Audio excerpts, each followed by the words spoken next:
Nestled high in the Himalayas, Bhutan is a land of prayer flags, green valleys, and smiling faces. People call it the happiest place on earth. Many say it's the fresh mountain air or the stunning views. Others point to the gentle Buddhist way of life. But there is something deeper, a quiet contentment. Just crisp air and kind greetings. Bhutan isn't rich in money, but it is rich in spirit. It's a place where monks chant and children play in fields. Smiles come easily, and laughter is never far away. How do the people of Bhutan find happiness in such simple lives? Living in Bhutan on $500 for a month sounded impossible. Most tourists spend much more in just a few days, but I wanted to see the real Bhutan, the side most visitors miss. My goal was to live like a local, using only what I truly needed. No fancy hotels, no expensive restaurants, just me, a backpack, and curiosity. I found homestays and friendly families willing to share a room. Most nights, I paid just a few dollars, sometimes sharing dinner and stories. I traveled by local bus or walked mountain paths. Food, shelter, and a little transport. These were my main costs. The less I spent, the more I felt connected to the land, the people, and a slower, happier way of living. Bhutanese food is simple, filling, and full of flavor.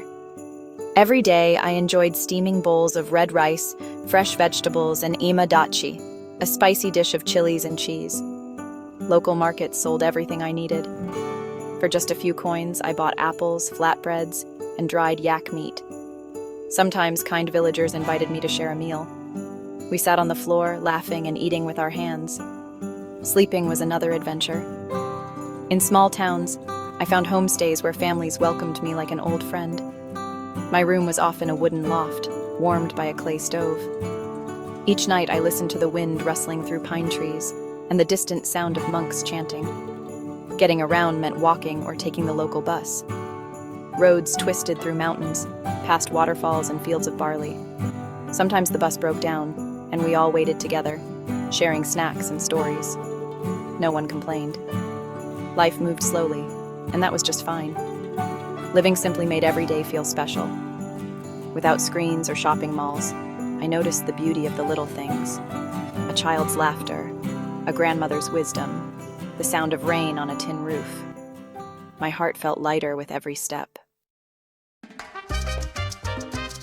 Everywhere I went, Bhutanese culture shone bright. In the village of Punakha, I stumbled upon a festival. People wore colorful robes and golden scarves. Dancers in masks spun and leaped, telling ancient stories with every move. The air was filled with drum beats and laughter. Children played tag between the temple pillars, while elders watched with gentle smiles. Even on ordinary days, tradition was alive. Monks in crimson robes walked to morning prayers. Women wove bright fabrics on wooden looms. Farmers worked together in the fields, singing as they planted rice. At sunset, families gathered for tea, sharing news and jokes. I joined a group making butter lamps for a temple ceremony. My hands grew slippery with yak butter, but the women showed me how to shape each lamp with care. They said these lamps bring light to the world and joy to the heart. I believed them. Bhutan's festivals are famous, but the real magic is in daily life. Every action, no matter how small, is filled with meaning. This is a place where old ways matter, and every day is a celebration of being alive. Unlike most countries, Bhutan doesn't measure progress by money.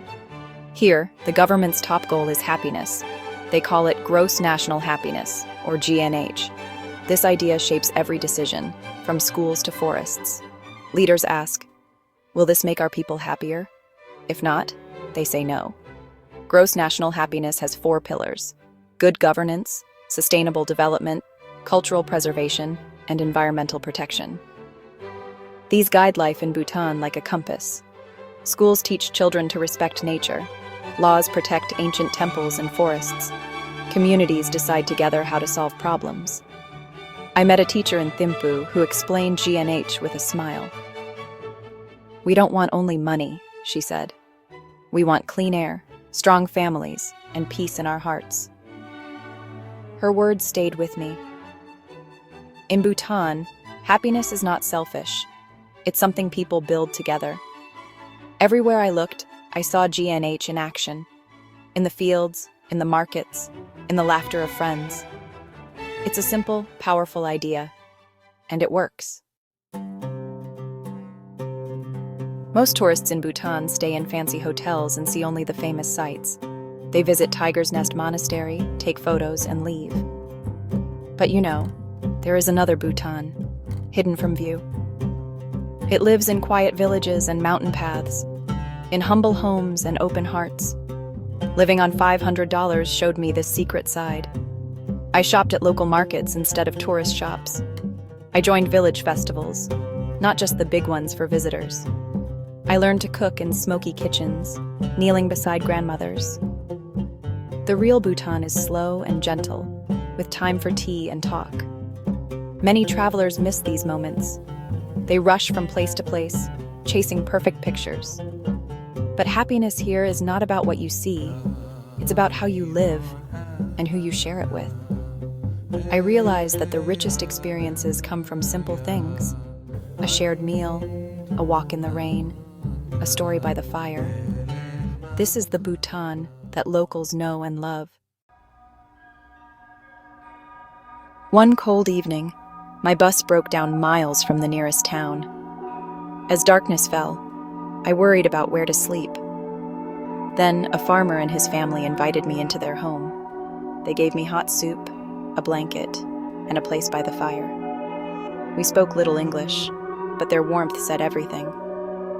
In another village, an old woman noticed my worn shoes.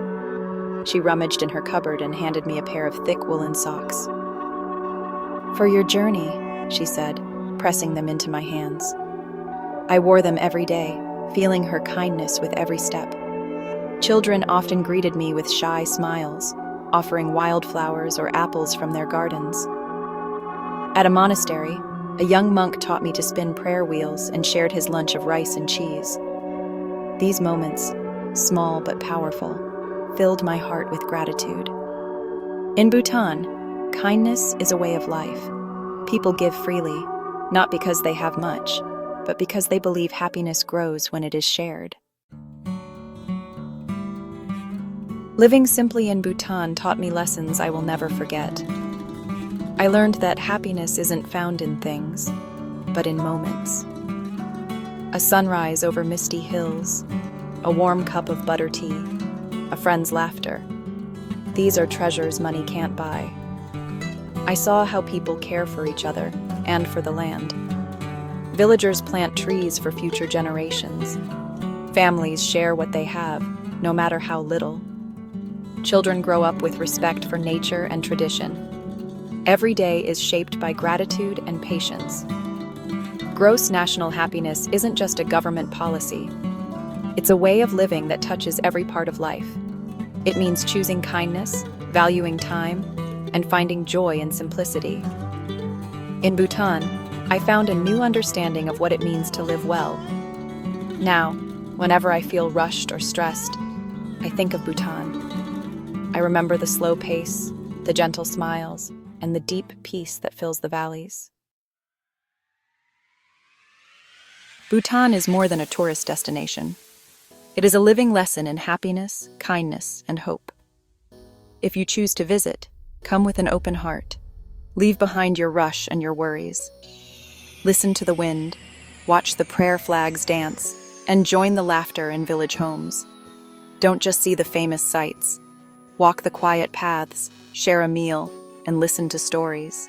Let the people of Bhutan teach you their secret happiness grows when we live simply and care for each other. The true Bhutan is waiting, hidden in plain sight, ready to welcome you. Take a step off the beaten path. Slow down. Open your heart. You might just find, as I did, that the happiest place on earth is not a place at all, but a way of living.